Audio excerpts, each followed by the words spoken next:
how to handle themselves. The Bucs coach also went on to say Sue is like Brady when it comes to his preparation. So, Shannon, I start with you. Sue used to be really one of the biggest villains in football here. Are you surprised by this transformation? I'm not surprised, Skip, and he realized that being a villain cost. It was very expensive. Doing some of the things that he was doing on the football field. Yeah. I think, Skip, what happened is that people mature. You should not be the same person today as you were 5, 10 years ago. And I think he has a family now. I had him on my podcast about a year ago after he won the Super Bowl, Skip, and he was talking about how he has a family and how, he's married and having a child on the way. And, the way he approaches the game. And he's like, I say, well, what's Tom like? And he says, here's a guy that just comes in, he does his job, he speaks to everybody. He says, no different than me. I come in, I do my job, I take care of my body. I know what's expected of me, and I go do that job. Skip, people don't, people just look at him now, bounced around. He was at the Rams last year, spent some time in Miami. But his first couple of years in Detroit, it's hard to press there'd been a better defensive tackle than what this kid was. I buy that. He was special. Mm-hmm. And if you watched it in his college games, there hadn't been a more dominant defensive tackle. You might have to go back to Warren Sapp. I said before his draft, I would take him first overall. I said the exact same thing. He's special. And I think the thing is, Skip, is that where he is now, as opposed to where he was then, he got his emotions in check, his anger. Because if you did something to him, it didn't matter. Not only was he going to take it out on you, he's going to take it out on your quarterback also. And so he talked about being at the University of Nebraska. Warren Buffett's a big, I think he's an alum of Nebraska, but he was at a game and he ended up meeting him, and they became very good friends. Mm-hmm. And he talked to him about things and about, hey, he realized that, what, I'm giving $70,000, $100,000. I can take this money and I can invest it. And he speaks about generational wealth and not doing foolish things that's going to put that in jeopardy. And so for me, I just think he's matured. I think he's grown up. He's at a different place in his life, and we should mature.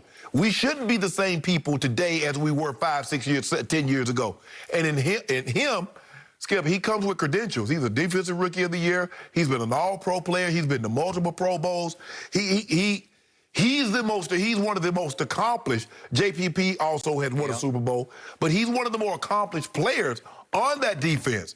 And so for me, I just think the thing, he's been there, he's done that. He's been a very good player. He's not the same player that he once was when he was in Detroit, but he's still a damn good player. Now, don't underestimate him. You saw him in the Super Bowl. Yep. Don't underestimate him and think he can't still play. So for me, when I read these quotes from Bruce Arians last night, it was borderline LOL for me, because I sat back and thought about all those days on ESPN. We would do entire shows on the biggest, baddest villain in pro football, in Sue was it. He was it. He was it. And if we could just remind everybody some of the incidents he was involved in. It started on Thanksgiving Day back in, what year was that, 2011. That was the Tebow year. This is a big 2011 show we're doing, a requiem of 2011. That's that. Evan Dietrich Smith. Yep. He's the offensive lineman, and he gets up and, ooh. That cost him, right? And I think we did like a 2-hour show just on that play right there, just on that stomp. And remember, he stomped on Aaron Rodgers' calf? We're about to get... Okay. That's next. He ripped Colt McCoy's helmet. God. Are we about to get to Aaron Rodgers? Here we go. Just stepped on. Just gave him a little step there. That cost him, right? And then there was a Ryan Fitzpatrick play. Do you remember this, where he sort of kicked him in the head? I think it's maybe more than sort of. I think he just kicked him in the head. Ooh, he goes by him and kicked his helmet off. Ooh. And that cost him some more money. Okay, so he cost himself a lot of money, but he was seen as the biggest, baddest man in pro football. And if you had told me back in those days that he would turn into this. That a coach would say about him at some point in his career, he's teaching guys how to handle themselves, you would have been laughed out of town, right? Absolutely. It would have been straight Saturday Night Live skit, right? You're right. Yeah, right. He has become a leader of the Tampa Bay Buccaneers defense. So I'm going to say it one more time.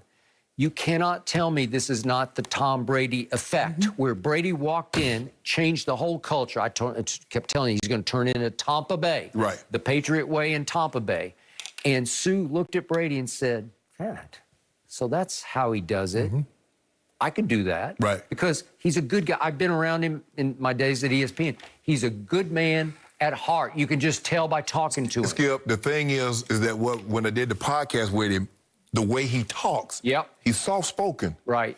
But the way he plays, he's old school Deacon Jones, where they rip your head, anything goes. Yeah. And when I'm like, I'm like, how does this, you talk like this and so even keel and so low key, but then when you on the field, you trying to kill somebody. Dr. Jekyll, Mr. Hyde. And so I'm like, Mr. Hyde's scary. Yes. But Mr. Hyde has to learn anger management on a football field where there's a line you cannot cross. Yes. You got to swallow Yes, that. yes. You just, at the end of the play, if it's over, you just Right, got to swallow it right, and go to the next right. play and take your anger out on Right. him across from you when they snap the And football. right now, Skip, he don't even try to take the quarterback down. If you notice, he shoves all the quarterback. He said, because, you say I landed my body weight on him. He's like, I'm a big man. I mean, what you want me to do? You want me to fall down first and then pull him on top of me? Yep. No. So he just shoves everybody down. Well, Patrick Mahomes says it feels the same to me.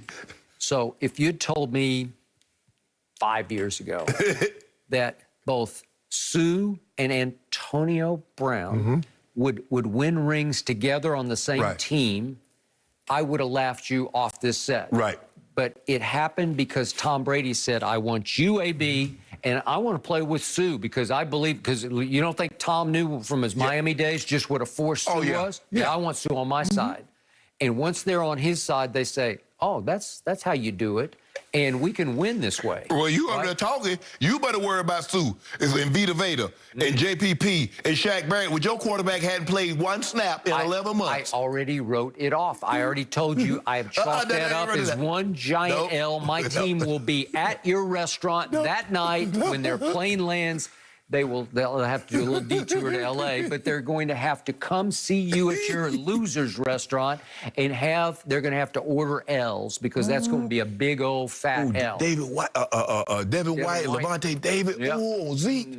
Antonio Winfield in that backfield, he'll just be You think taking Zeke, off that. how many times you think Zeke does this? I don't think we'll see that at all. And by the way, I did forget to mention Zeke on Hard Knocks. Yeah. He's taking happy pills. What's gotten And him? he happy, yeah. He's like giddy happy. I ain't never been, What are Skip, they I was putting having a good time with training camp, but I wasn't never all that happy all the time. Where they putting those sunflower seeds? I want to get some of those. But Sue is, he looked, I mean, like I said, I don't know what he was like in Detroit. I don't know what he's like in Miami. Yep. He played well next to Aaron Donald and the Rams. Skip, remember they went to the Super Bowl, ended up losing to the Patriots. But I would have never thought leadership and Ndamukong Suh on a championship caliber team. Right. Antonio Brown has a ring. Tom Brady. Yeah. Thank you very much. But you got to be, AB, hopefully is a different player today Yep. than he was 2 years ago Yep. or 3 years ago. seems Because like he realized, you know what, I'm about to be up out the league. Because the NFL will move on without you.